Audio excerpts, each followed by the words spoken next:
Bonsoir.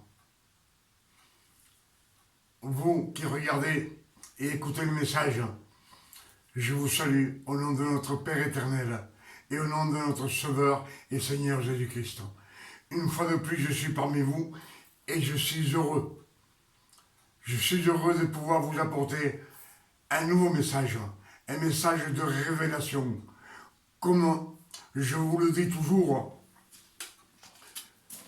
les messages de révélation viennent des Saintes Écritures,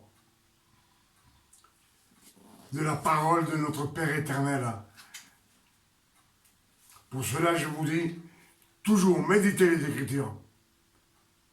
C'est une recommandation que le Père éternel nous donne au monde entier. C'est de méditer les Écritures pour avoir les révélations. Et ce qu'on va méditer aujourd'hui, on va le méditer ensemble. Car ce que je vous apporte, c'est vraiment des révélations. Et on va voir, on va lire ensemble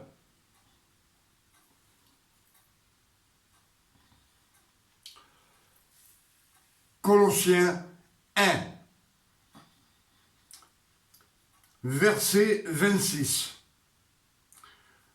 Colossiens 1, verset 26.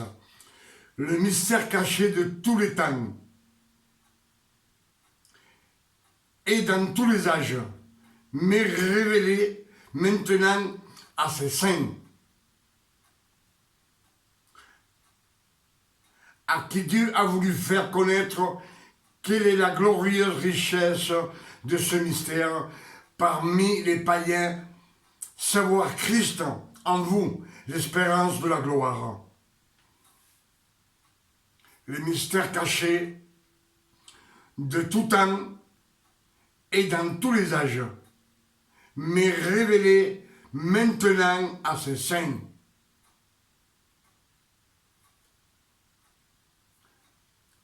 Je ne sais pas si vous me suivez.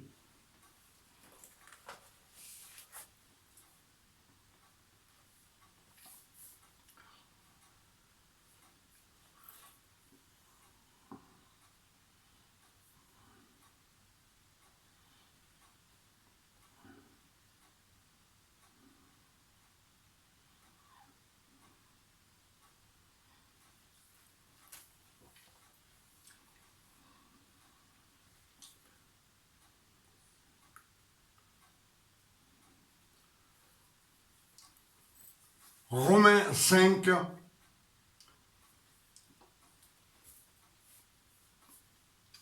verset 13. Romains 5, verset 13.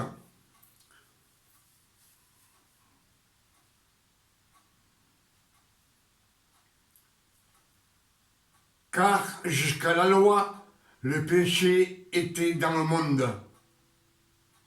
Or, le péché n'est pas imputé quand il n'y a point de loi.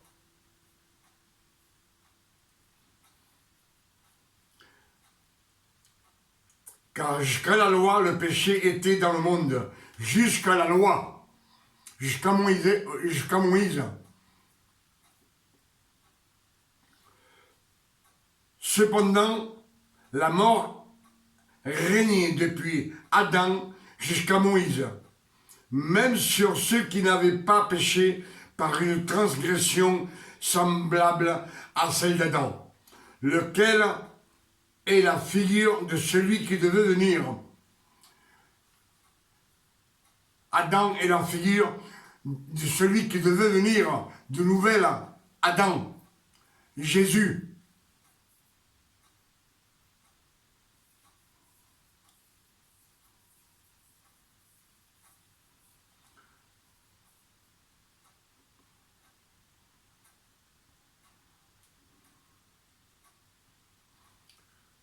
Car par un homme, beaucoup sont devenus pécheurs. Et par un homme, beaucoup sont devenus justifiés, justes. Si par un homme on est devenu pécheur. Par un autre homme, on est devenu juste. On parle toujours de Jésus. C'est ce que dit Romains 5, verset 13.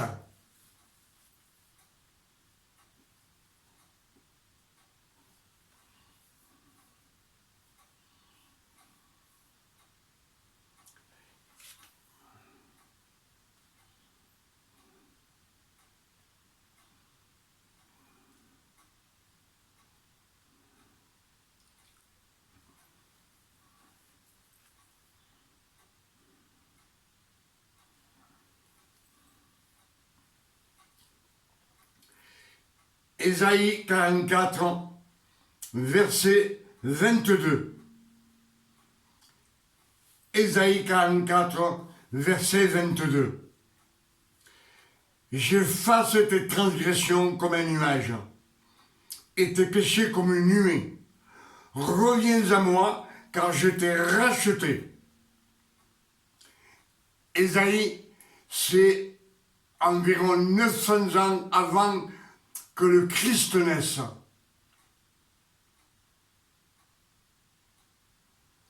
Il prophétise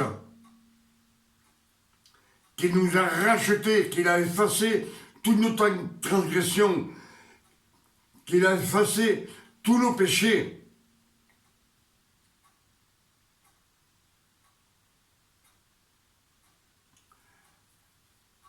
Je pense que vous me suivez. Vous écoutez ce qu'on médite ensemble là. Ésaïe 44, verset 22, dit comme ceci: j'efface tes transgressions comme un nuage, et tes péchés comme une nuée. Reviens à moi, car je t'ai racheté.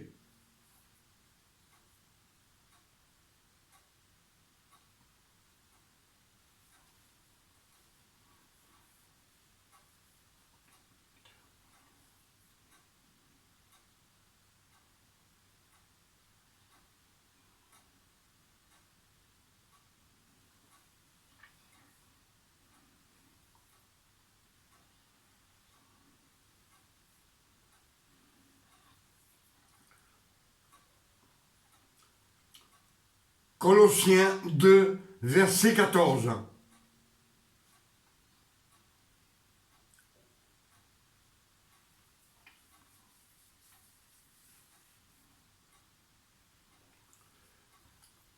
Colossiens 2, verset 13.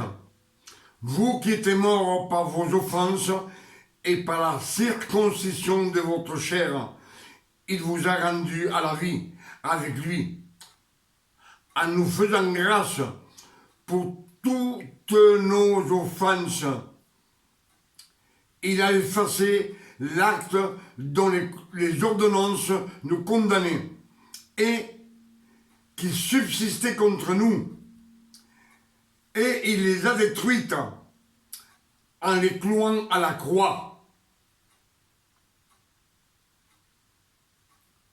Si vous m'écoutez, il a effacé l'acte dont les ordonnances nous condamnaient,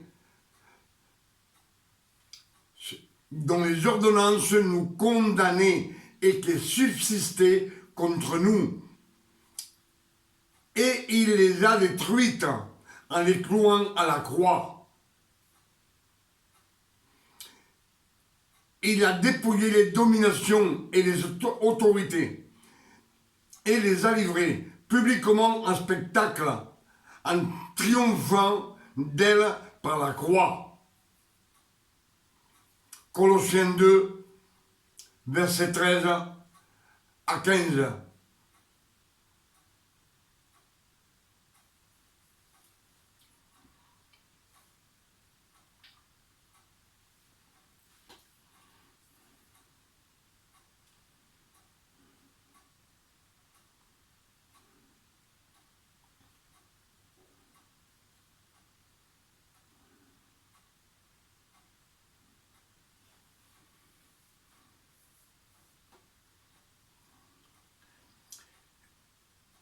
Ephésiens 2, verset 6.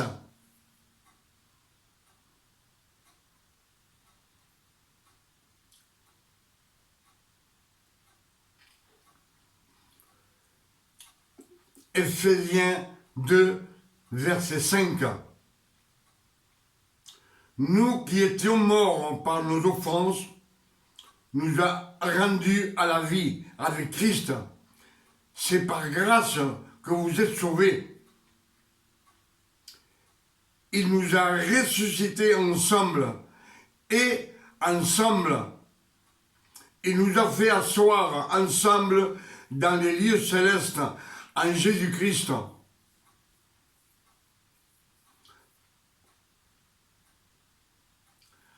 Afin de montrer dans les siècles à venir l'infinie richesse de sa grâce par sa montée envers nous en Jésus-Christ. Ephésiens 2, 5 à 7.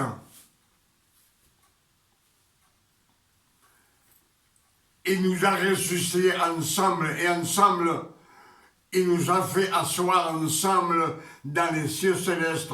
Nous sommes avec lui pour l'éternité. Je pense que vous méditez ce que je lis et vous l'écoutez.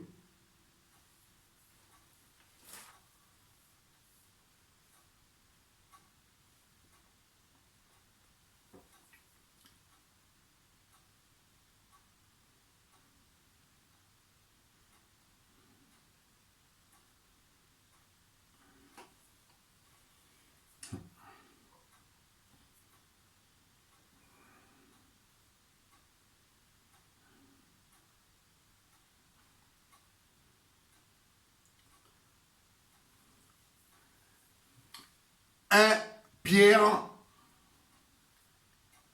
excusez-moi, 1 Jean 4, verset 17.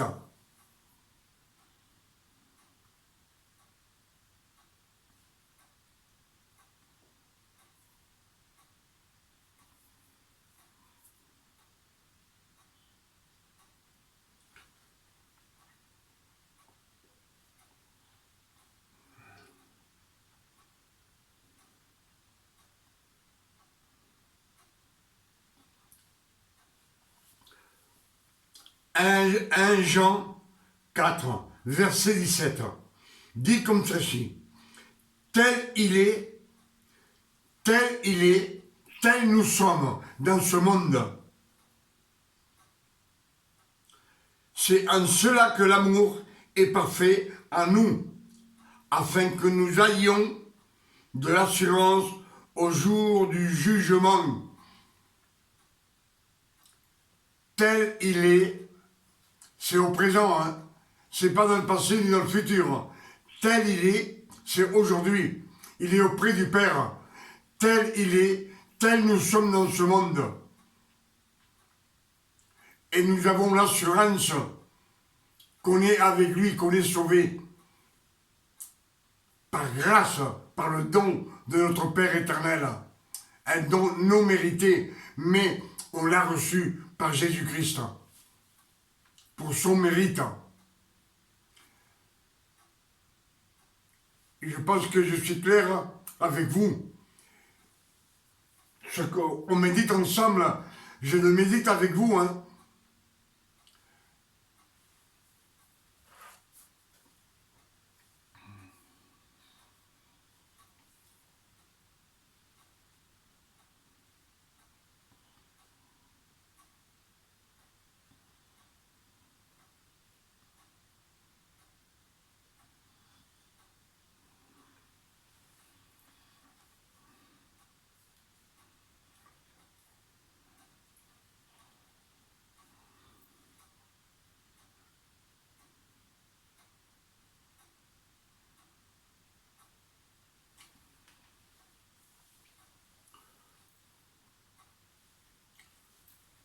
Colossiens 3, verset 1 à 3.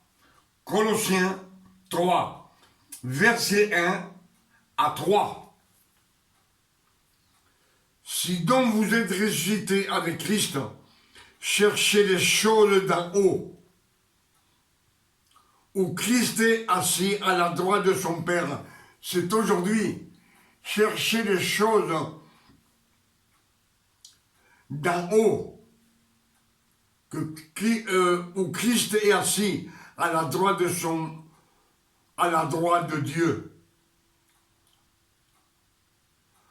Affectionnez-vous aux choses d'en haut et non à celles qui sont sur la terre. Car vous êtes morts et votre vie est cachée. Votre vie est cachée avec Christ en Dieu. Béni soit ton nom, Seigneur.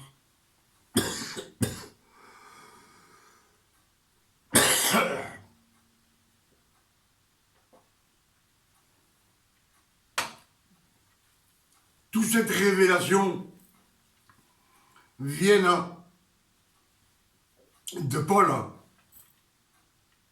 les épîtres de Paul. Si donc vous êtes ressuscité avec Christ, cherchez les choses d'en haut, où Christ est assis à droite de Dieu. Affectionnez-vous aux choses d'en haut, et non à celles qui sont sur la terre. Car vous êtes morts, et votre vie est cachée avec Christ en Dieu.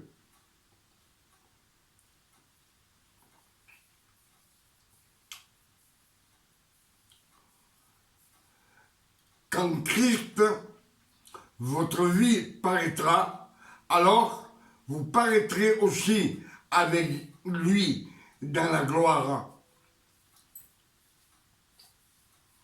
Cherchez les choses d'en haut. Au présent, maintenant, il est auprès du Père. Et nous sommes avec lui. Nous sommes avec lui dans les cieux célestes. C'est ce que dit Colossiens 3, versets 1 à 5.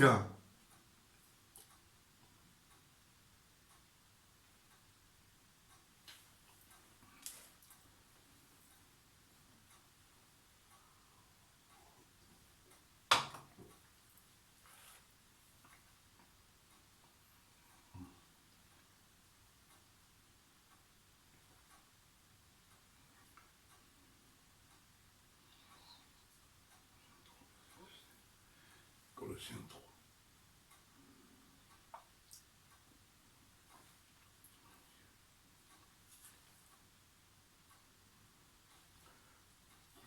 Colossiens 3, verset 16.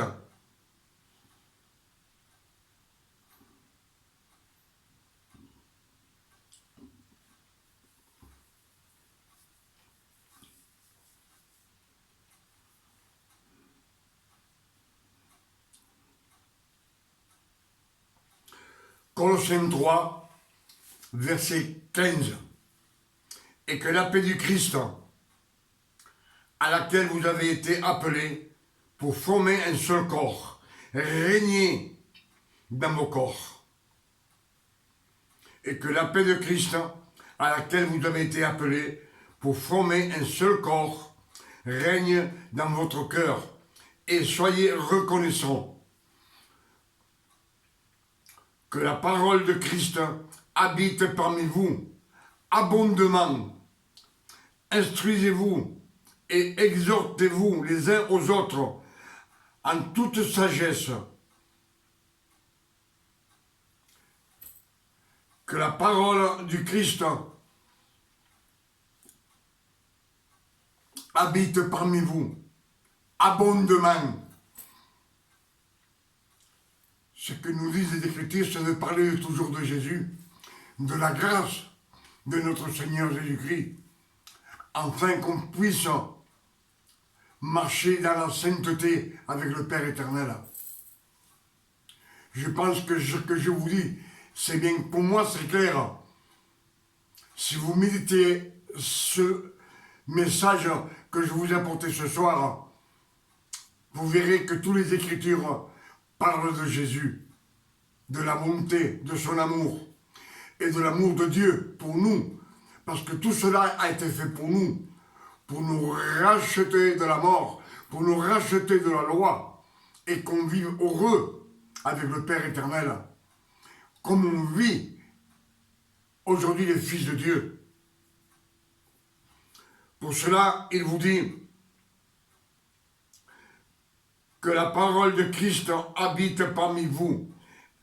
Abondamment, instruisez-vous et exhortez-vous les uns aux autres.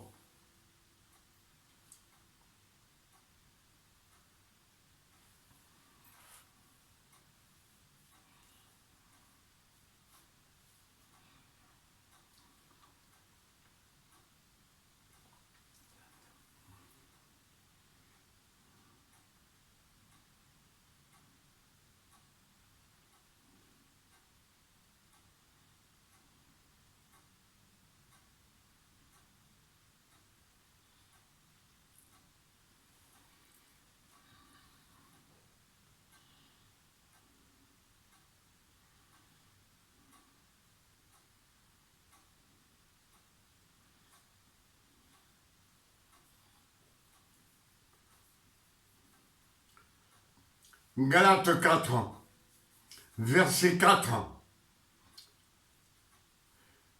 Mais lorsque les temps ont été accomplis, Dieu a envoyé son Fils, né d'une femme, né sous la loi, afin qu'il rachetât ceux qui étaient sous la loi, afin que nous reçussions l'adoption. Et parce que vous êtes fils, Dieu a envoyé dans nos cœurs l'esprit de son Fils, lequel crie « Abba Père ». Ainsi tu n'es plus esclave, mais fils. Et si tu es fils, tu es aussi héritier par la grâce de Dieu. Nous sommes héritiers par la grâce de Dieu. Pour cela qu'il nous a ressuscités ensemble et nous a fait asseoir ensemble dans les cieux célestes. Je pense que vous comprenez ce que ce message vous apporte. Des vérités, c'est pour le monde entier.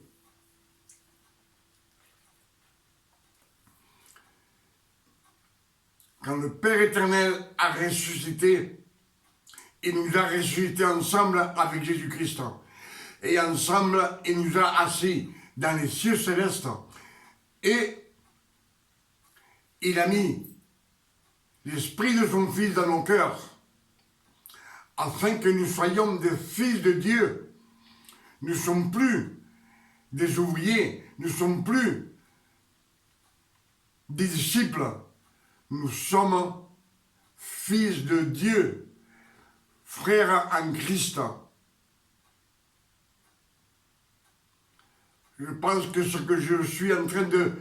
Je m'explique comme je peux, mais je pense que c'est clair.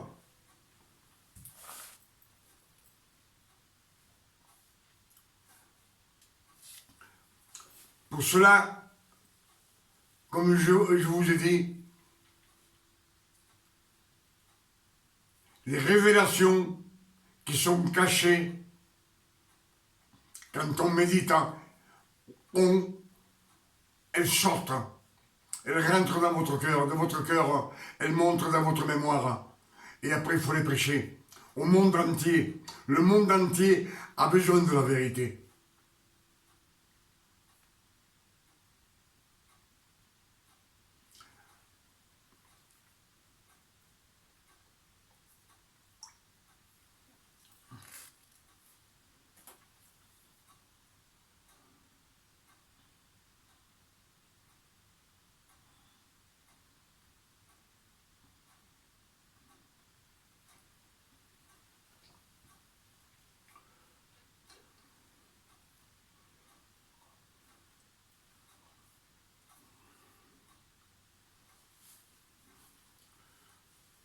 Colossiens 2. Je veux en effet que vous sachiez combien est grand le combat que je soutiens pour vous et pour ceux qui sont à l'Odyssée et pour tous ceux qui n'ont pas vu mon visage à la chair. C'est Paul qui parle. Les épîtres de Paul, ils ne le connaissent pas physiquement. Mais lui, il leur écrit des épîtres, des lettres, pour qu'ils marchent dans la sainteté, dans les révélations, afin qu'ils aient le cœur rempli de consolation, qu'ils soient unis dans la charité et enrichis d'une pleine intelligence pour connaître le mystère de Dieu, savoir Christ. On commence.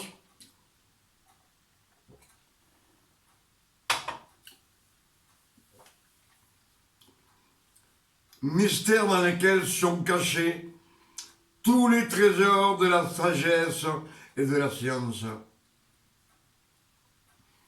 Les mystères cachés de tous les temps, de tous les âges, révélés maintenant à ses saints. Et c'est ce qu'on est en train de méditer ensemble, Colossiens 2, verset 1.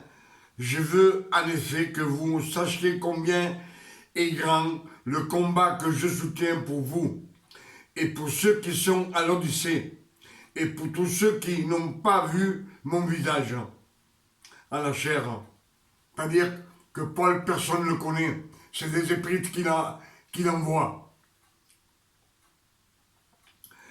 Afin qu'ils aient le cœur rempli de consolation, qu'ils soient unis dans la charité et enrichis d'une pleine intelligence, pour connaître le mystère de Dieu, savoir Christ, mystère dans lequel sont cachés tous les trésors de la sagesse et de la science. Les mystères cachés, les mystères dans lesquels sont cachés dans les Écritures, elles sont cachées tous les trésors de la sagesse et de la science. Je dis cela afin que personne ne vous trompe par des discours séduisants, que personne ne vous trompe par du blabla. Car si je suis absent de corps, je suis avec vous en esprit, voyant avec joie le bon ordre qui règne parmi vous et la fermeté de votre foi en Jésus-Christ. Ainsi donc, comme vous avez reçu le Seigneur Jésus-Christ, marchez en lui, étant enracinés et fondés en lui et affermis par la foi, d'après les instruments qui vous ont été donnés et abondés en action de grâce.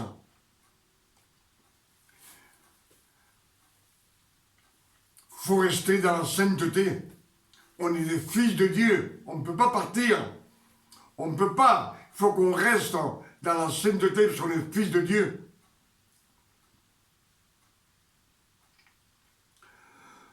Prenez garde.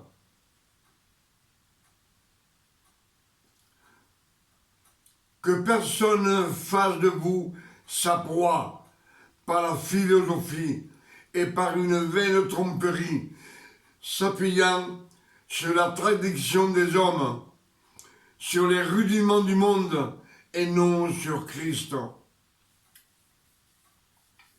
Que personne ne vous trompe.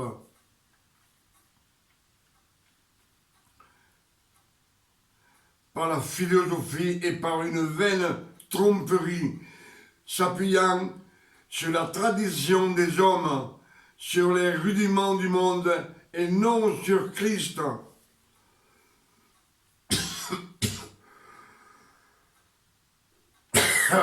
Il nous met en garde de ce qu'on écoute des hommes.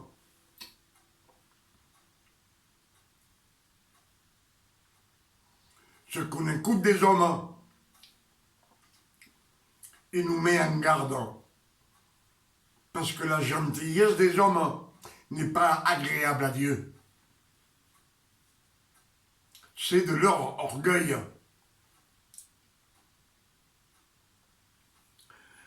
Car en lui habite corporellement toute la plénitude de la divinité. En Christ, en lui habite corporellement toute la plénitude de la divinité. Vous avez tout pleinement en lui, qui est le chef de toutes les dominations et de toutes les autorités. C'est lui qui domine. C'est le chef de toutes les dominations et de toutes les autorités. C'est Christ Jésus. Et c'est en lui que vous avez été circoncis, d'une circoncision que la main n'a pas faite, mais de la circoncision de Christ, qui consiste dans le dépouillement du corps de la chair. C'est lui qui nous dépouille de la chair, des mauvaises idées, des mauvaises transgressions, des mauvaises paroles. Lui, sa grâce tombe sur nous.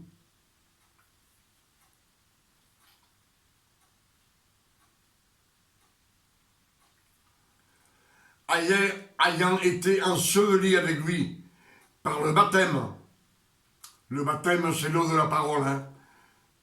C'est pas le truc religieux qui est dans la rivière. Ça, c'est du passé.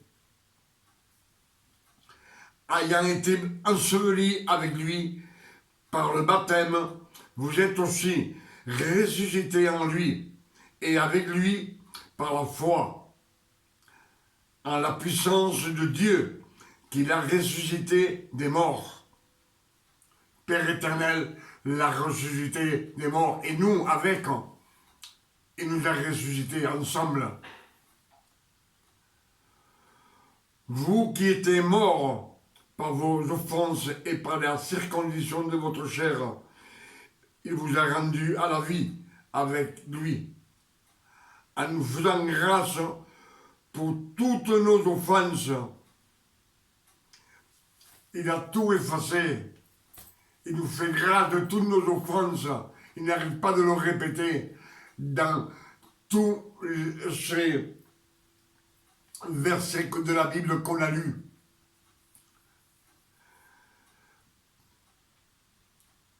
Vous qui étiez morts par vos offenses et par la circoncision de votre chair, il vous a rendu à la vie avec lui, en nous faisant grâce pour toutes nos offenses. Il a effacé l'acte dont les ordonnances nous condamnaient et qui subsistait contre nous, et il les a détruites en les clouant à la croix.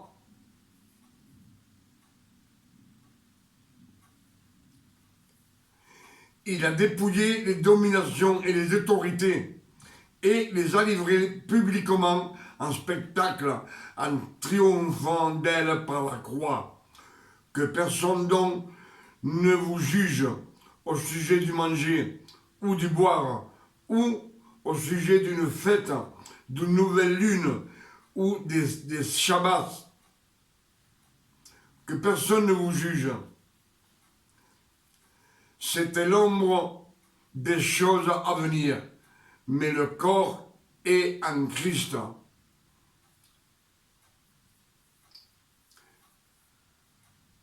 C'était les choses qui devaient arriver, mais Christ a tout effacé. Il a tout effacé, toutes les iniquités, nos péchés. Il nous a lavé de tout péché, pardonné nos péchés, passés, présents et futurs, pour toute l'éternité.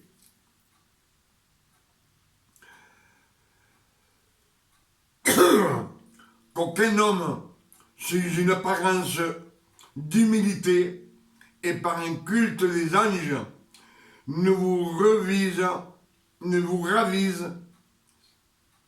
Attendez boire, excusez-moi, j'ai mal à la gorge.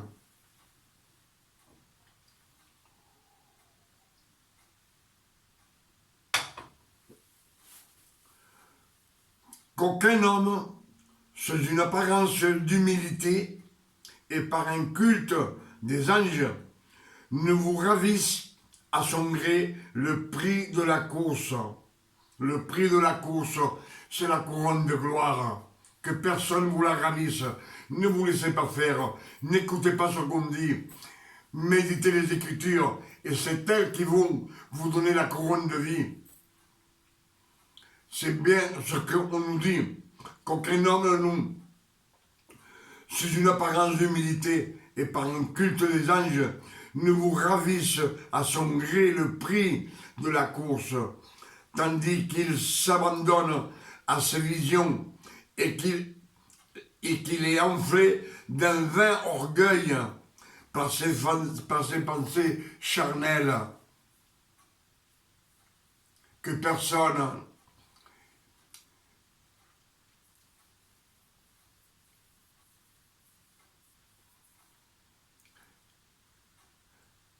l'homme, tandis qu'il s'abandonne à ses visions, qu'il est enflé d'un vain orgueil par ses pensées charnelles, sans s'attacher au chef,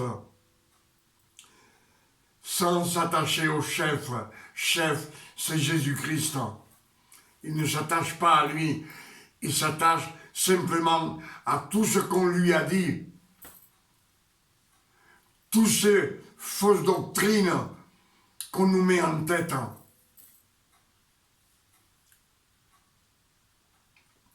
Sans s'attacher au chef dont le corps assisté est solidement assemblé par des jointures et des liens, tire l'accroissement que Dieu donne.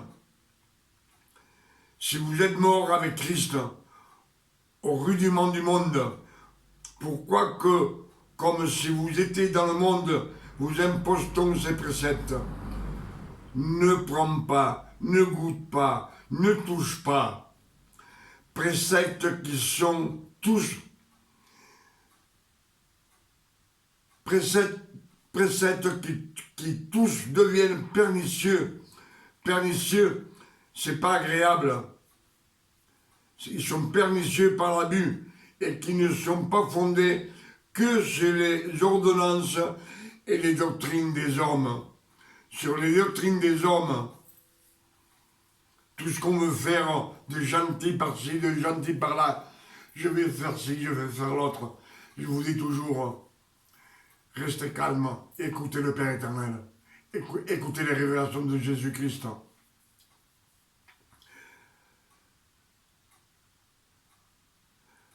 Préceptes qui tous deviennent pernicieux par l'abus et qui sont fondés que chez les ordonnances et les doctrines des hommes. Ils ont à la vérité une apparence de sagesse, à ce qu'ils indiquent un culte volontaire de l'humilité et le mépris du corps. Mais ils sont sans aucun mérite.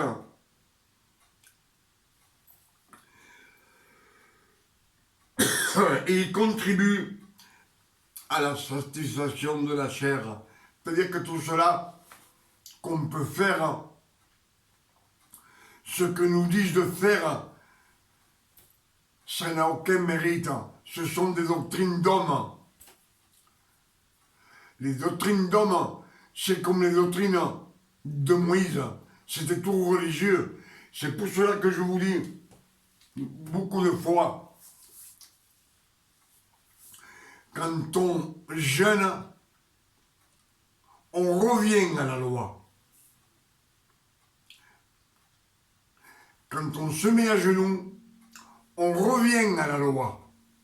On sort de la grâce.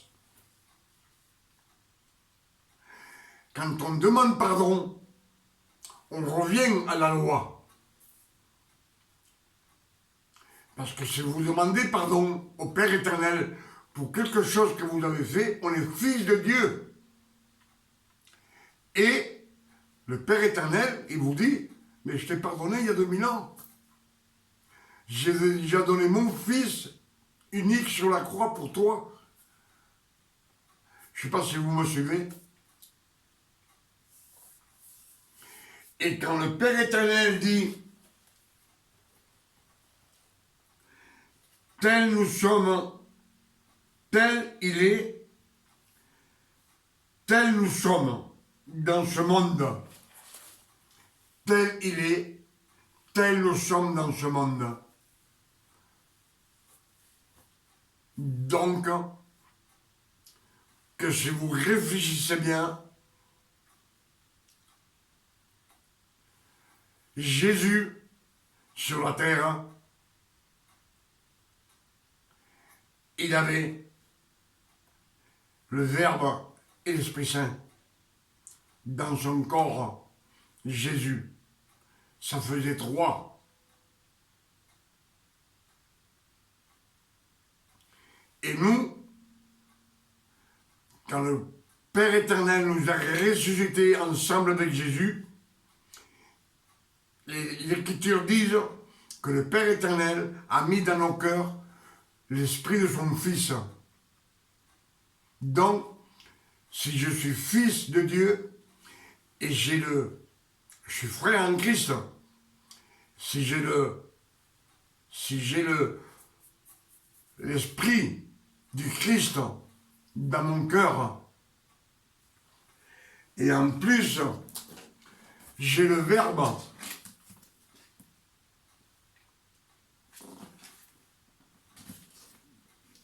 nous sommes comme Christ de nos jours. Parce que de nos jours, nous sommes fils de Dieu. Si nous sommes fils de Dieu, nous avons l'esprit du Fils dans nos cœurs, le Saint-Esprit, et nous avons le Verbe. Même qu'on soit sur la terre, on est comme Jésus-Christ.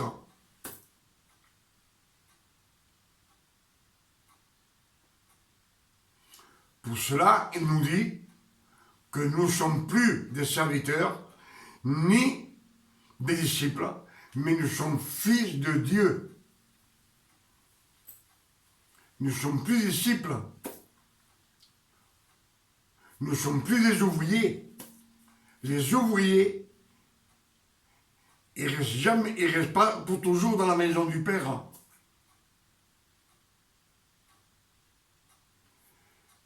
Ils ont leur salaire. Mais les fils de Dieu sont toujours dans la maison du Père. Et eux, ce n'est pas des serviteurs de Dieu. Ce n'est pas des serviteurs qui prêchent la parole dans le monde entier. Non.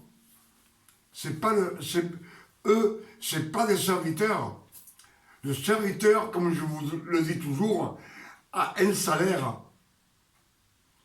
Mais le Fils aide au Père éternel. Il l'aide. Lui, il n'a pas de salaire. Il aide le Père dans son entreprise de ramener beaucoup de monde pour l'éternité. Mais lui, comme je vous dis, ce n'est pas un ouvrier de Dieu. Le Fils n'est pas un ouvrier de Dieu. Dieu s'est servi de beaucoup de serviteurs.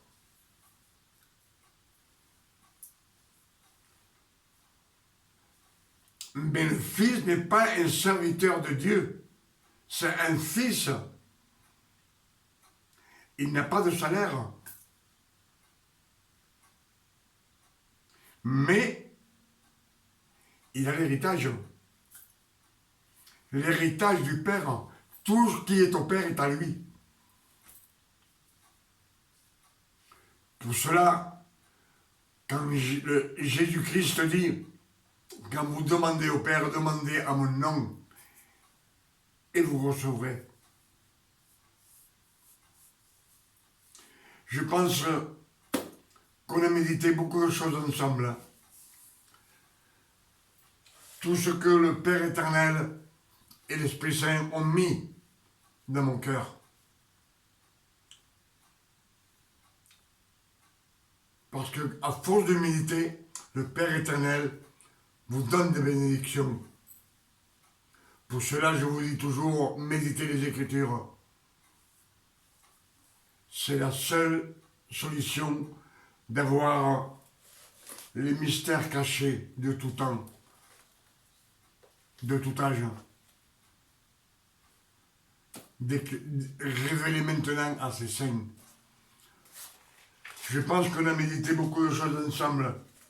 Et si vous regardez et vous écoutez ce message que je vous ai donné aujourd'hui, c'est une grande, grande révélation.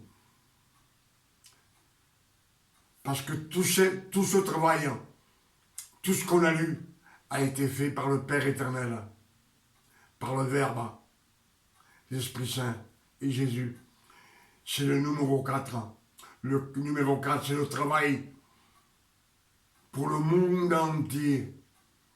Et tous ces travails, toutes ces révélations, on peut les partager pour le monde entier, soit sur YouTube, soit aux personnes qui passent.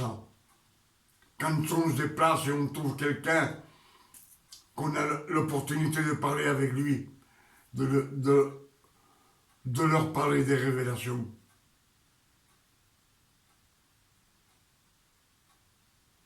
Prenez garde de ce que vous recevez, de le garder pour vous. Partagez ce que Dieu vous donne. Sinon, vous savez que dans les Écritures, on dit, celui qui a reçu un don, qui l'a enterré, jetez-le dans les ténèbres, où il y a des pleurs et des grincements dedans. Ce petit message qui a duré presque 1 heure, je pense que c'est fini. On ne me met plus, je ne sais pas. Et j'espère que ce message pourra vous ouvrir le cœur. Je prie le Père éternel qu'il vous donne des révélations. Que ce message vous bénisse et vous fasse grandir dans le Seigneur. Et que vous écoutez ce que les Écritures disent et non à tort et à travers ce qu'on a entendu et ce qu'on a écouté. Ça n'a aucune valeur. Pour cela, je vous dis que Dieu vous donne une nuit de repos, de tranquillité, de paix, de santé, de bonheur. À vous et à toutes vos familles, à vous tous qui écoutez le message. Et moi, personnellement, je vous dis une bonne nuit à tous. Que Dieu vous garde et vous bénisse. Et vous donne une nuit de repos et de santé. À vous, à vos enfants et à toute votre famille. Il est 1h10 du matin.